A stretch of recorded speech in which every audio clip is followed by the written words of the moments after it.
ओम शांति। आज 21 अप्रैल 2022 के साकार मधुर महावाक्य हैं।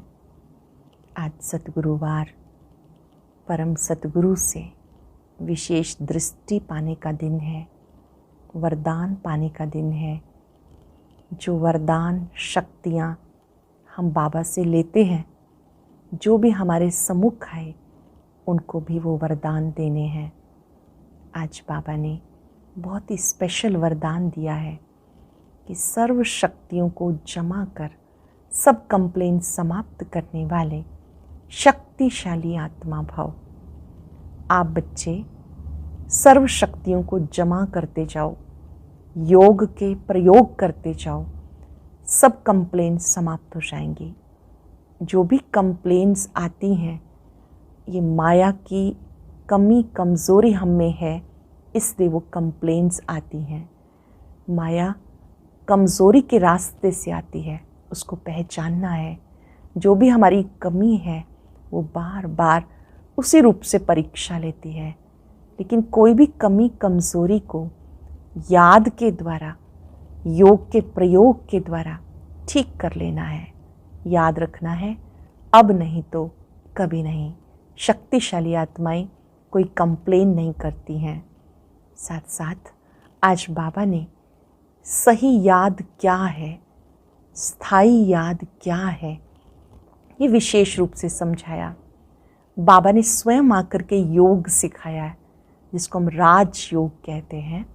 बाबा ने कहा ये ईश्वरीय योग है, जिसमें आप बुद्धि ईश्वर से लगानी सीखते हो, एक बाबा को याद करते हो।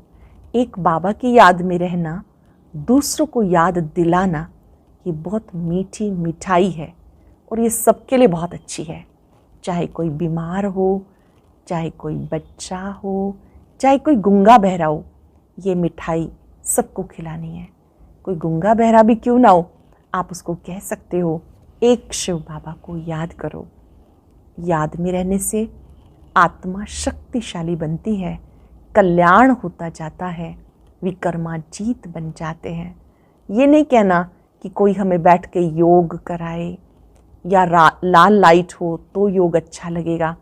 बाबा ने कहा ऐसा कोई संकल्प नहीं आना चाहिए। आपका काम है एक बाप की याद में रहना।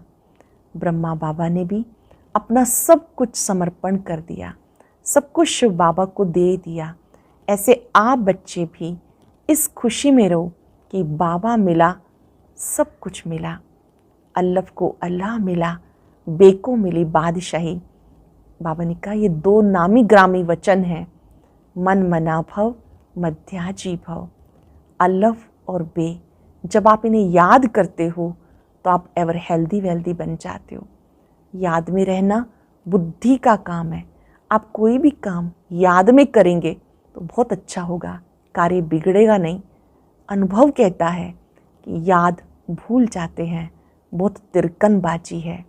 बाबा ने कहा याद करो, पूरे दिन में चेक करो कितनी देर मैंने बाबा को याद किया, कितनी देर वर्षे को याद किया। यहाँ पर रहते कार्य करते भी बुद्धि योग बाबा से लगा रहे। शांति और धैर्यता की शक्ति से सब विघ्न समाप्त हो जाते हैं।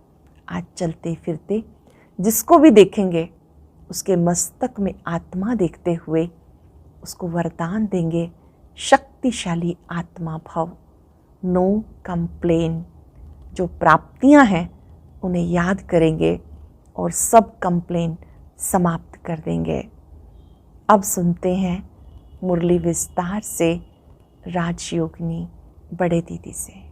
ओम शांति। Good morning. बाबा कहते मीठे बच्चे, बाप की याद में रहना ये बहुत मीठी मिठाई है, जो दूसरों को भी बांटते रहो, अर्थात अल्लाह फर बे का परिचय देते रहो। बाप की याद में रहना ये बहुत मीठी मिठाई है, दूसरों को भी बांटते रहो, अर्थात अल्लाह फर बे का परिचय देते रहो। प्रश्न है, स्थायी याद में रहने की सहज विधि क्या है?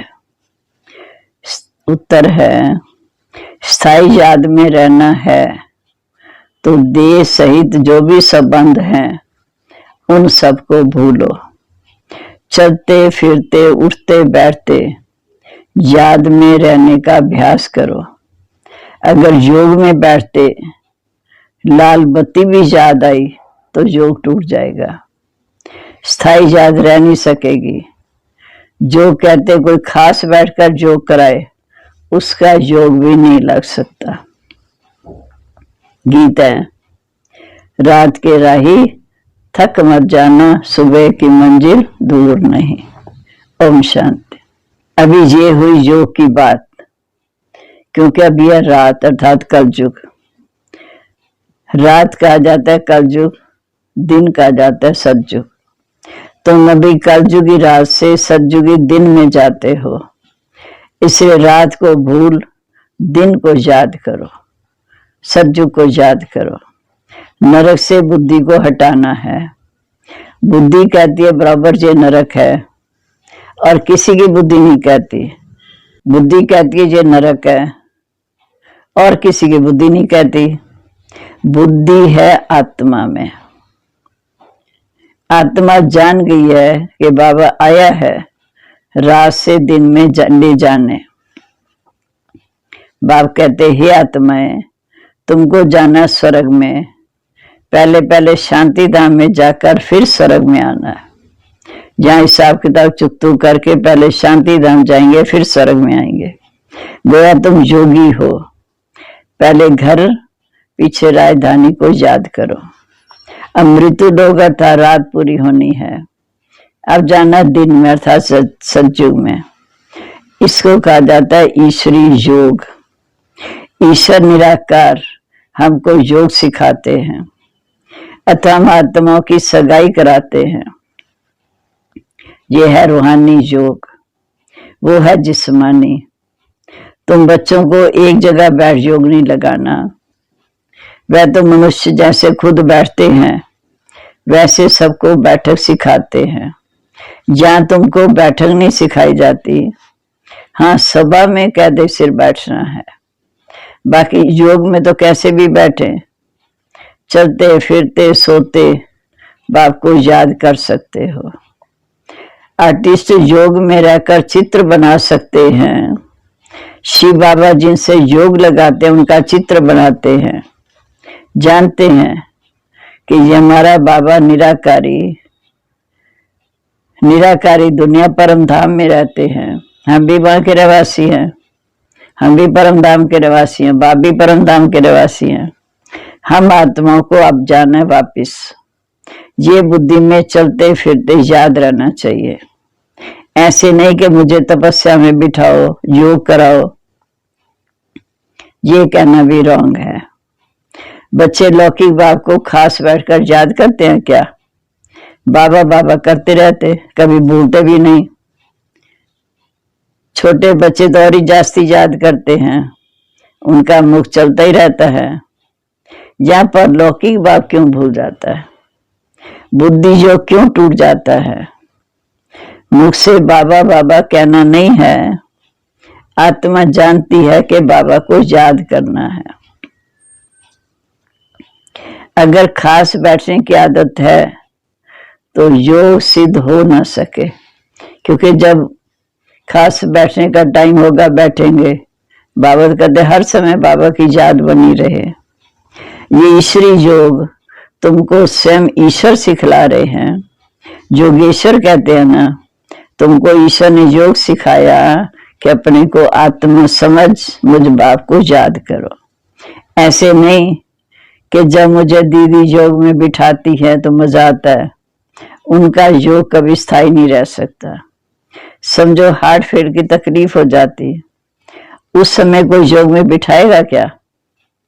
ये तो बुद्धि में याद करना है। जो तो किसी को भी याद करो योग का जाता। आम अच्छा लगता है उससे योग लग जाता है। लाल बत्ती अच्छी लगती है तो वह याद आएगी, पर उनसे भी योग हुआ। परंतु जहां तो देह सहित देह के जो भी संबंध है उन सबको भूल मुझ एक के साथ योग लगाओ, तब तुम्हारा कल्याण होगा। और तुम विकर्मा जीत बन जाएंगे। बाप भी आकर सदगति का रास्ता बताते हैं। बाप बगैर तो कोई सदगति दे न सके, बाकी सब है दुर्गति का रास्ता बताने वाले। स्वर्ग कहा जाता है सदगति को, और मुक्ति धाम जहाँ आत्माएं रहती हैं वो है हमारा घर। और बाप आकर सबकी सदगति करते हैं। फिर आधा कल्प सतयुग त्रेता सतयुग सदगति में रहते हैं। जब रावण राज्य शुरू होता द्वापर से, तब दर दर ढूंढना शुरू करते हैं, तब भगवान को ढूंढना शुरू करते हैं, क्योंकि हम गिरने लगते हैं तब वो प्रधान बनते हैं। भक्ति को तो शुरू होना ही है। तुम जानते हो अभी हम शरीर छोड़कर फिर शिवालय में जाएंगे, शांति धाम जाएंगे। सतयुग है बेहद का शिवालय, इस समय वैशाल्य। ये बातें याद करनी है। शिव बाबा को याद नहीं करेंगे तो योगी नहीं भोगी ठहरे। शिव बाबा को याद नहीं करेंगे तो योगी नहीं भोगी ठहरे। तुम किसको सुनने के लिए कहते हो? कहते हैं 2 वचन सुनेंगे। अब 2 वचन तो बहुत नामी ग्रामी है। मन मना भाव मध्याजी भाव। मुझे याद करो और वर्षे को याद करो। इन 2 वचनों से ही जीवन मुक्ति मिलती है। बाप कहते मीठे बच्चे, मुझे याद करो तो निरोगी बनेंगे, चक्र को याद करेंगे तो धनवान बनेंगे। 2 वचन से तुम एवर हेल्दी वेल्दी बन जाते हो। अगर राइट बात है तो उस पर चलना पड़े ना।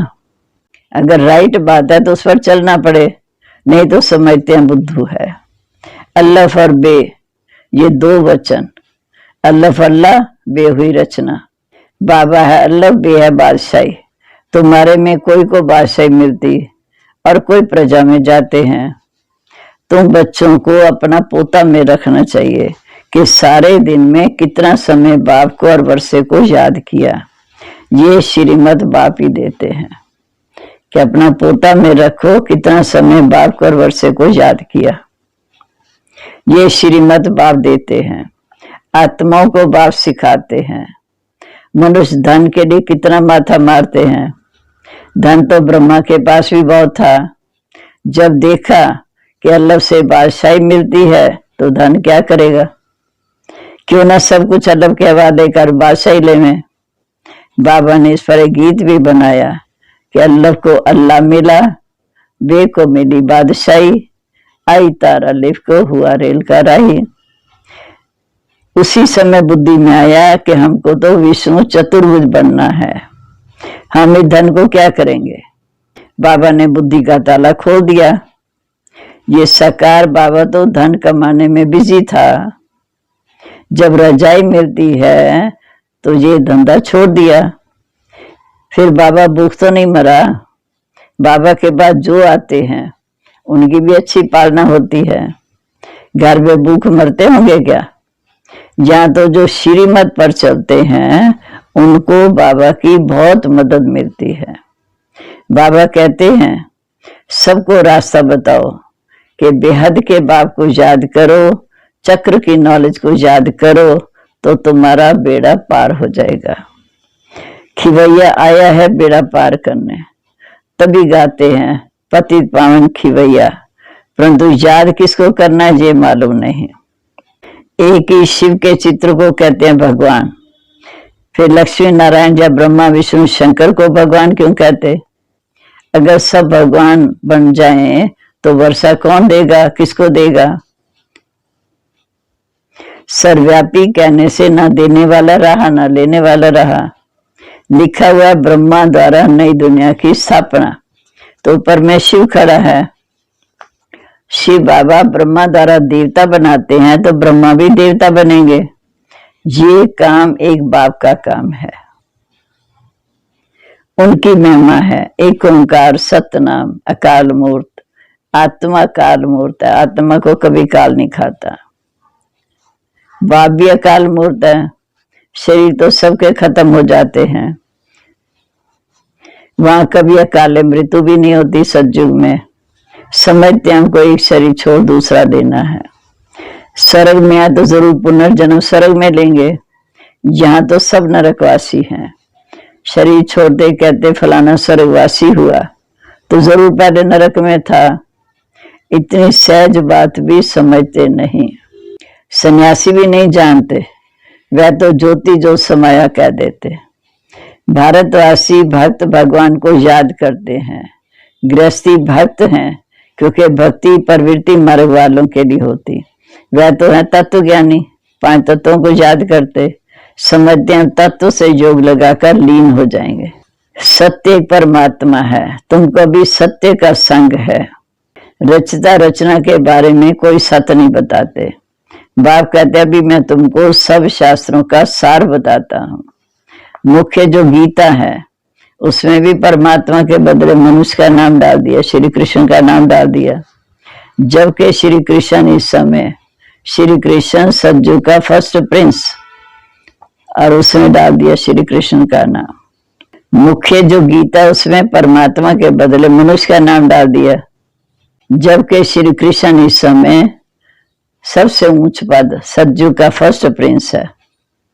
फिर ज्ञान मिलने से सामने से सब गोरे बन जाते हैं। निवृत्ति और प्रवृत्ति मार्ग दोनों ही मार्ग दिखाने हैं।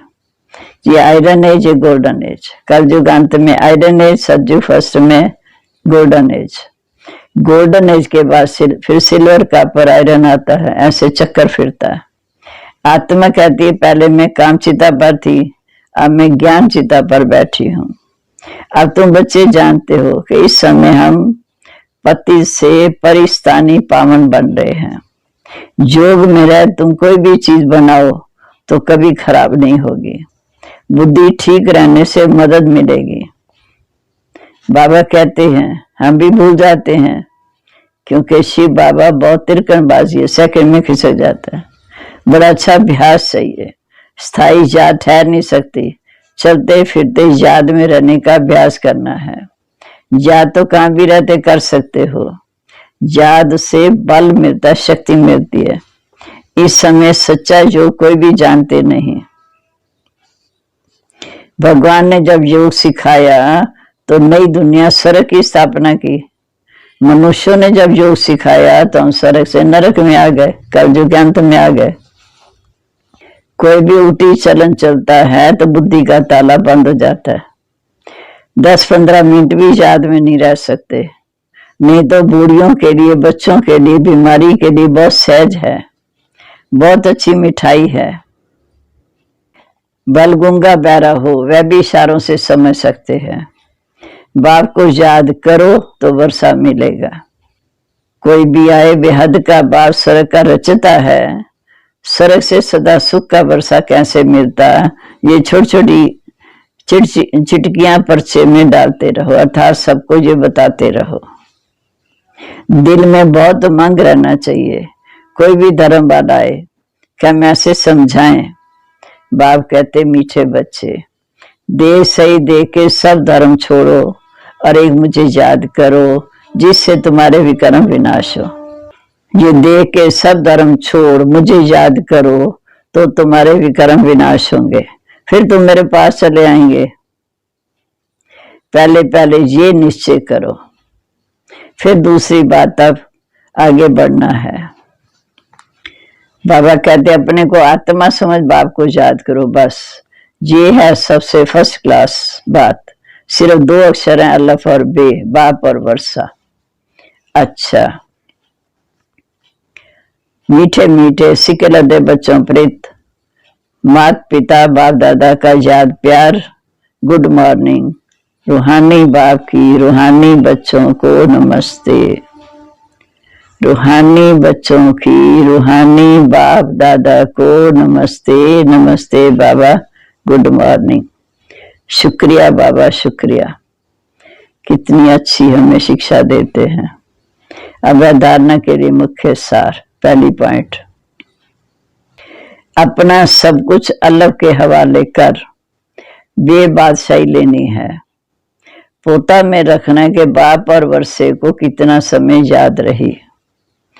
दूसरा, कोई भी उल्टी चलन नहीं चलनी, स्थायी याद में रहने का अभ्यास करना है। कोई भी उल्टी चलन नहीं चलनी, स्थाई में याद रहने का अभ्यास करना है। अभय वरदान, सर्व शक्तियों द्वारा हर कंप्लेन को समाप्त कर कंप्लीट बनने वाले शक्तिशाली आत्मा भव। अंदर में अगर कोई भी कमी है तो उसके कारण को समझकर निवारण करो, क्योंकि माया का नियम है कि जो कमजोरी आप में होगी उसी कमजोरी द्वारा वो आपको माया जीत बनने नहीं देगी।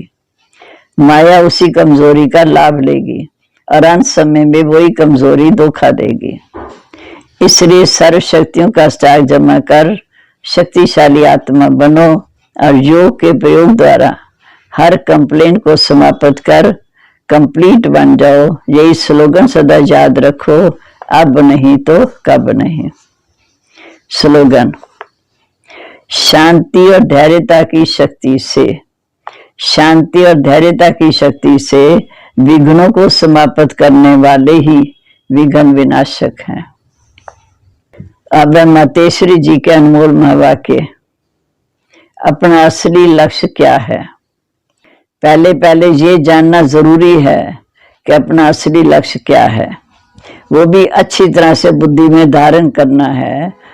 वह भी अच्छी तरह से बुद्धि में धारण करना है, तभी पूर्ण रीति से उस लक्ष्य में उपस्थित हो सकेंगे।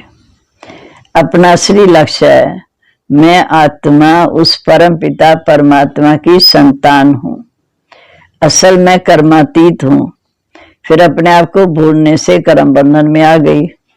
अब फिर से वो याद आने से, ईश्वरी योग में रहने से अपने किए हुए विकर्म विनाश कर रहे हैं। तो अपना लक्ष्य हुआ, मैं आत्मा परमात्मा की संतान हूं।